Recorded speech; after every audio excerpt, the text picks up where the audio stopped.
full gear tomorrow? Full gear tomorrow. Okay, yeah. so what more can you do? When we're looking forward to that part, I'm sure. You know, I like it from a safety standpoint. Yeah. I think now we actually get our knees covered up. You know, it's really for us, it's not really any change as far as, you know, we try and practice like that all the time, and we only tackle really 2 times in the summer. So I like it for safety. It's better. Yeah. I know you had a lot of guys move from corner, or you've moved guys around in the secondary. Are you at the point where you're fully locked in on this guy's a corner, this guy's a safety, or how you kind of approach that? You know, I think this is still time to check guys out, and the way we do things with nickels and dimes, and we've got guys that are double trained as safety and corners, and then there's some guys that almost all corner, almost all safety, but you've got a few guys that are double trained. Okay. With Duke and Jordan, they're coming to talk to us. What do you have them at right now? So Duke is a nickel, but that's a lot like a corner. So Yeah. he can play it. And who's the other one?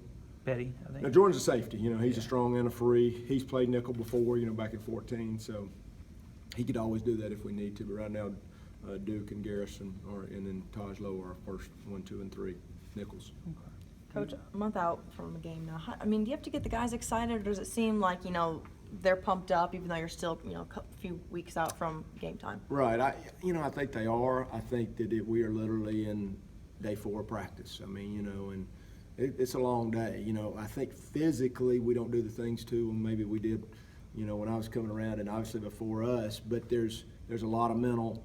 You know, there's ice tubs, and we're still in the middle of academics. So, you know, there's academic responsibilities that we're dealing with right now. And those are one of those things when we get past finals, I think that'll really give us time just to go rest. So, got to get through those. Certainly, your quarterback situation. I mean, is it with obviously us media, we only watch, you know, for a few minutes, but do you have 2 guys taking snaps, or is that just 1s and 2s, or what? Can you shed some light on that? Yeah, so A.J. Early right now came out of Springs, our starter. Tyler Johnston, boy, is right here behind him, pushing him hard.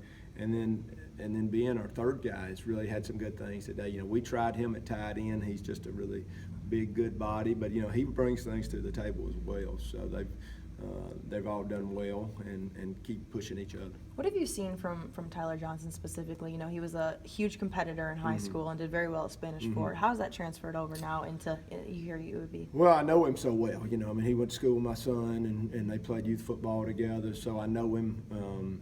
You know, obviously I was coaching my own team, and I didn't know him as well, but I got to watch him just in high school and know what kind of competitor he is. And you know, and I say that about both our quarterbacks. I'll talk a lot about both of them, but I mean, obviously just about Tyler.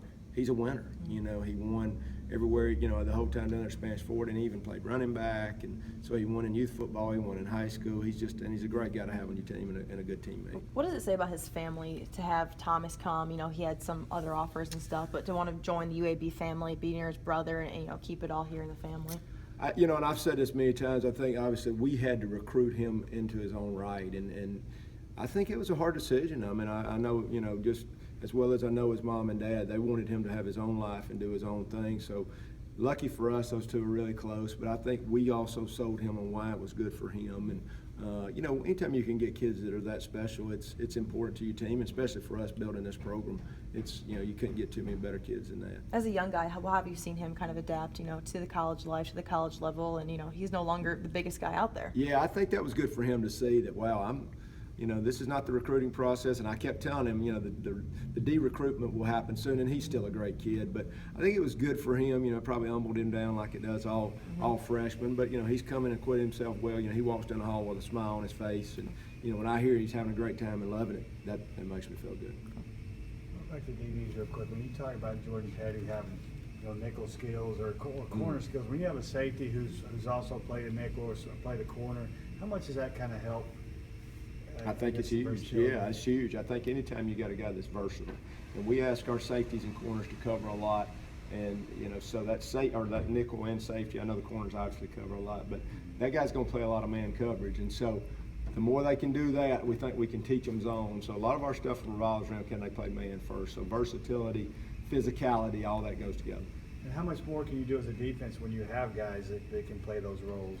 We can be a lot of different things. And, you know, we talk a lot about being multiple. I mean, you know, we want to be a 3-4 team, a 4-down team. Sometimes we see us in a 5-man front zone, man. You know, offenses are too good just to sit in one thing anymore, so we have to be versatile.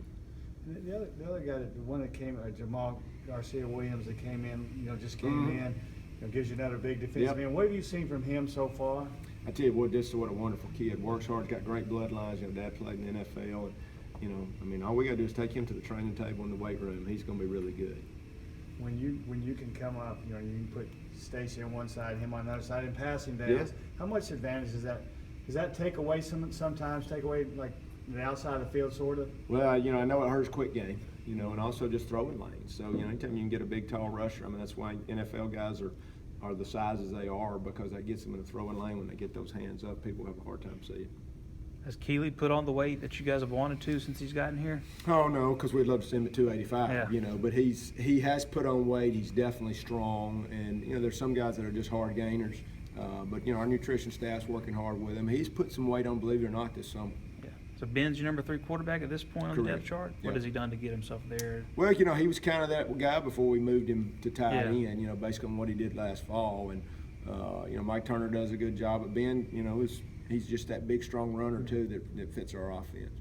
Coach, generally speaking, how have you seen support from the community and just, football being back here at UAB? And you have the Bama and Auburn fans, Yeah. of course, in the state and everything like that. But, Birmingham to have their team back, UAB back, just excitement for the community. It is a totally different day. I don't know any other way to say it. Just from everywhere I go, and I'm not going many places now, but just the excitement. And I spoke to tons and tons of groups, and we got that old, we're one of the two, and now we're one of the two plus y'all. And I said, okay, we can live with that to start with. And then we got, of course, our true UAB fans, but I think the Birmingham community has responded. And just from the traveling I've done, it's kind of become we've become a national team in a lot of ways. We just got to put our best foot out there, and so they'll keep supporting. How much have you enjoyed the facility here? Oh, it's unreal. It's just practically we're not walking 10 or 15 minutes to the weight room and the training room and all those things. So it's, especially when our academic situation ends next week, now we can just really be here. Mm-hmm.